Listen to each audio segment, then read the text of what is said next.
आप सभी को नमस्ते, प्रणाम, जय हिंद। कल आप देख रहे थे कि कल दो महापुरुषों का जयंती था, संत शिरोमणि रविदास जी का और देव दयानंद सरस्वती का, जिन्होंने आर्य समाज का स्थापना किया था।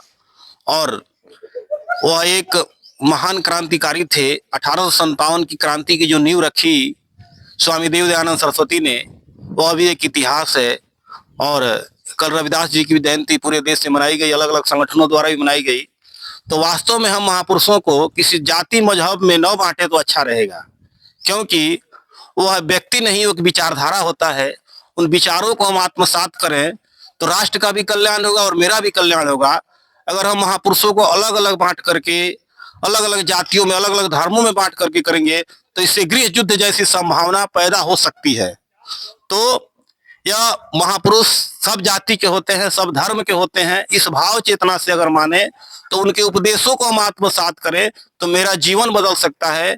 क्योंकि महापुरुष को न माने, महापुरुष की माने, उनका क्या उपदेश है, उनके उपदेशों से मेरा कल्याण कैसे होगा, राष्ट्र का कल्याण कैसे होगा, इस भाव से अगर माने तो सचमुच में वह हमारी मनाई गई जयंती सार्थक है और राष्ट्र के लिए भी कल्याणकारक है। इसमें कोई उन्माद की जरूरत नहीं है, ना जाति उन्माद की, ना मजहबी उन्माद। किसी तरह का उन्माद अगर समाज में फैला रहे हैं तो समझिए कि यह देश टुकड़ों में विभाजित हो जाएगा। इस विभाजन से हमें बचाना है और इसको बचाने के लिए एक ही मात्र उपाय है कि महापुरुषों की माने, यानी महापुरुषों का जो उपदेश है उसको हम आत्मसात करें। हम उसको कितना प्रतिशत अपने आप में आत्मसात किए हैं, ये इसका मूल्यांकन जरूरी है।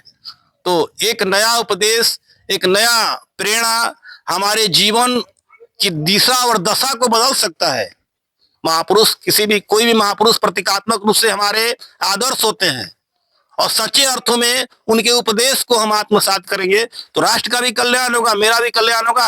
आपसे पुनः प्रार्थना है कि महापुरुष के वचनों को, उनके उपदेशों को आत्मसात करें, उनको जाति धर्म में न बांटे, तब जाकर के हम भारत को पुनः विश्व गुरु बना पाएंगे। हम एक सूत्र में बांध पाएंगे। जाति धर्म की दीवारें जो समाज में खड़ी की गई है उनको हम ढा पाएंगे और एक नए भारत का सृजन कर पाएंगे। आप सबको पुनः प्रणाम, धन्यवाद।